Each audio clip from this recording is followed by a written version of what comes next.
안녕하세요. 역사랑 놀자입니다.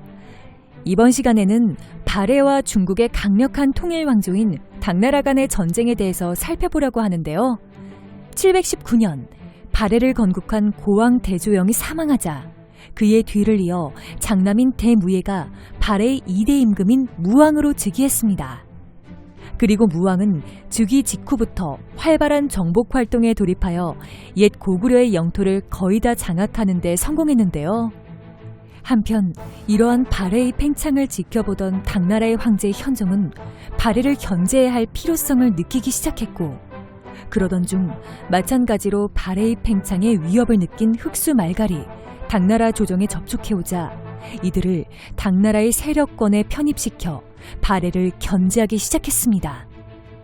그러자 발해의 무왕은 이 사건을 자국에 대한 위협으로 간주하여 곧바로 강경 대응에 나서려고 하였는데요.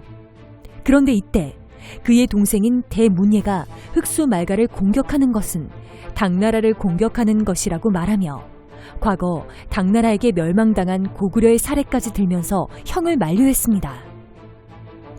하지만 무왕은 이를 거부한 채 동생 대문예와 장인 이마를 지휘관으로 삼아 흑수 말갈 토벌을 결정했습니다. 그런데 토벌군의 총책임자가 된 대문예는 국경 지역에 다다르자 무왕에게 다시 토벌의 재고를 요청하는 상소를 올렸는데요. 그의 상소를 받은 무왕은 경노하여 대문예 대신 사촌 형인 대일하를 지휘관으로 파견하는 한편 대문예를 수도로 소환했습니다. 그러자 처벌받을 것이 두려웠던 대문예는 곧바로 당나라에 투항하였으며 그의 뒤를 이어 토벌군을 지휘하게 된 대일하는 726년 흑수 말갈 토벌의 성공, 일시적으로 흑수 말갈을 비롯한 주변의 여러 말갈 부족들이 당나라와 접촉하는 것을 차단시켰습니다. 그리고 무왕은 흑수 말갈 토벌이 성공적으로 끝이 난 뒤 얼마 안가 당나라에 사신을 보내 동생 대문예의 송환 및 처벌을 요구하였는데요.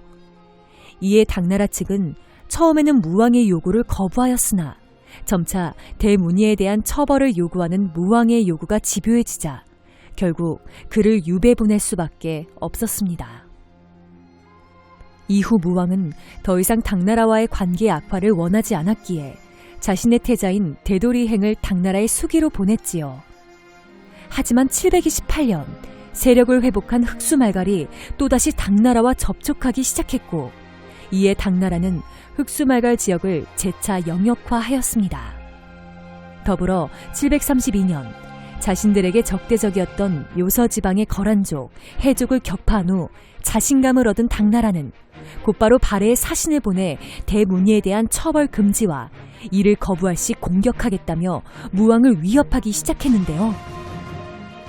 그러자 이러한 당나라의 팽창과 협박의 위기감을 느낀 무왕은 결국 당나라와의 전쟁이라는 중대한 결단을 내렸습니다.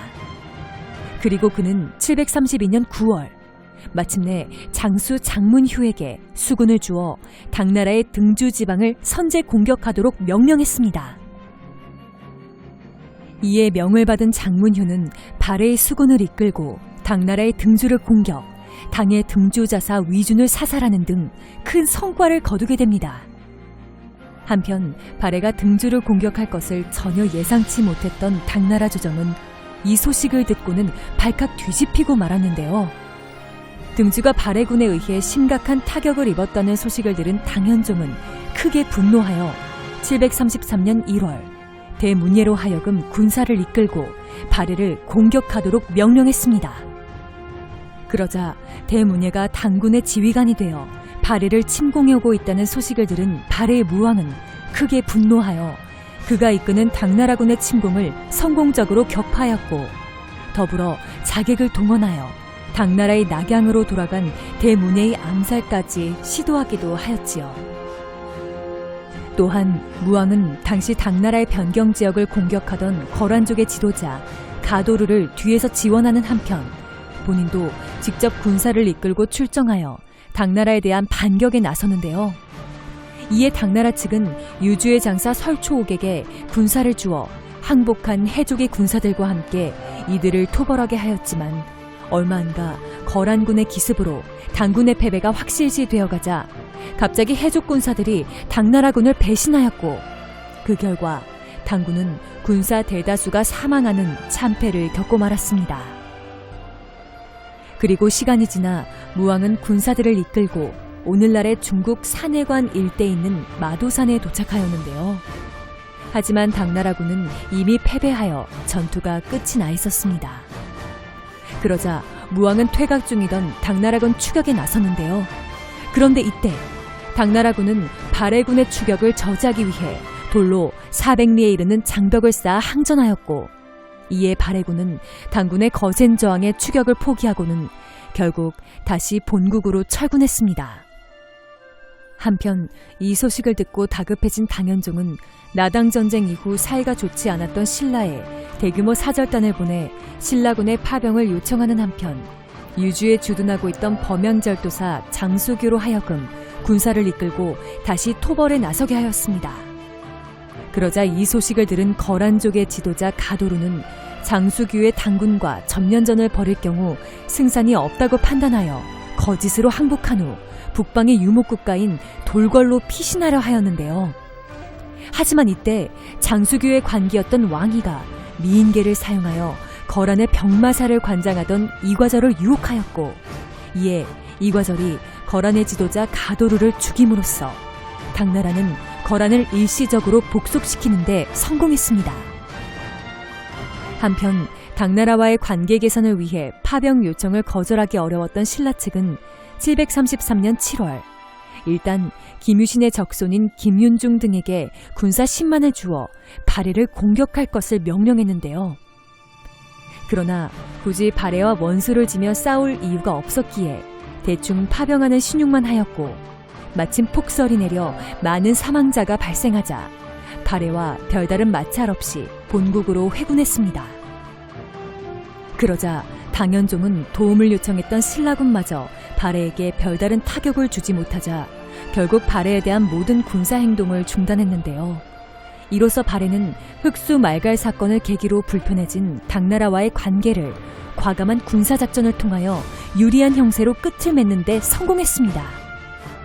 이후 무왕은 당나라를 공격하기 위해 함께 협력했던 돌궐과 거란 내부에서 내분이 일어나자 이들과의 관계를 끊고 당나라의 우호적인 태도를 보였으며, 더불어 736년에는 당나라와의 전쟁 과정에서 붙잡은 당군 포로들을 송환시켰고, 이에 당나라 측에서 화답으로 그동안 억류시켜왔던 발해의 사신들을 송환하면서 양측은 적대 관계에서 완전히 벗어나게 됩니다.